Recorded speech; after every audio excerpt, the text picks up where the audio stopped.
How are you, Miss Laura? Very well, thank you. That is fantastic.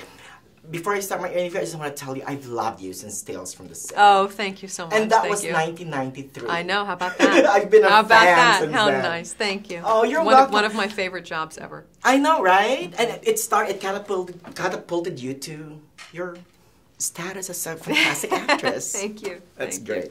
Now, I love the movie. Congratulations, Thank you. by the way.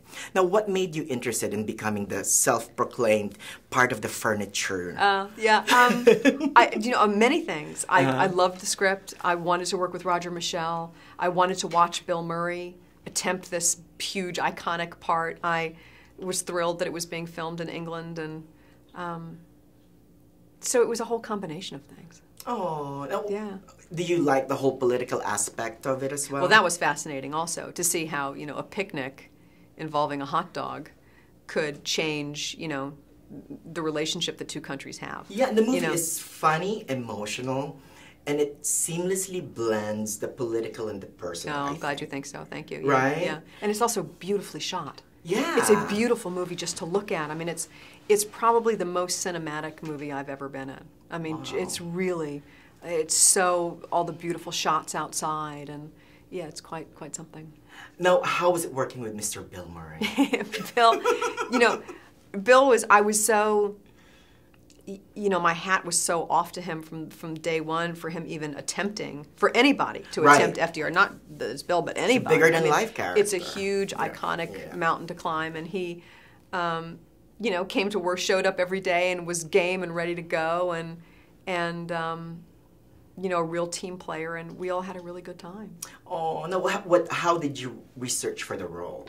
Well, they're the letters, the famous letters that were found under Daisy's bed when she died. Right.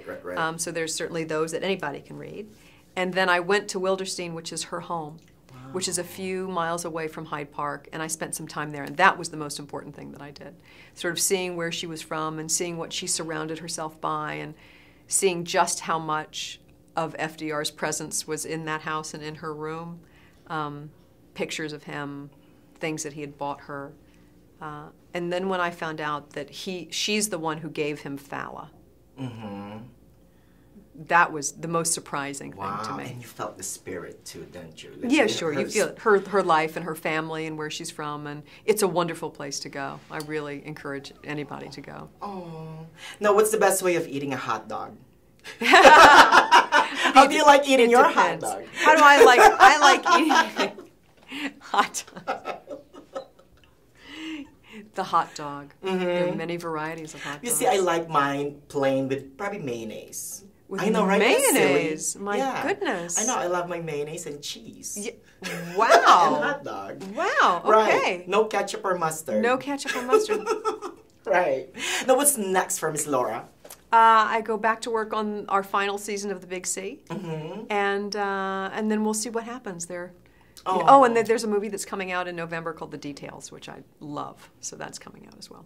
Oh, no. Yeah. What do you want your audience, to take away from watching the movie, Hyde Park and Hudson? I have no idea. That's always been a hard question for me when anyone asks me that. But, I think it would be nice to think about communication in that period of time and now, and the difference between relationships and intimacy and private versus public. And that our scandals right now is really minute compared to the scandals then. Well, or just, it's just the same. how the boundaries have changed. Right, that's true. Can you imagine if there was Facebook then? No. Thanks, Miss Laura. Very nice seeing you.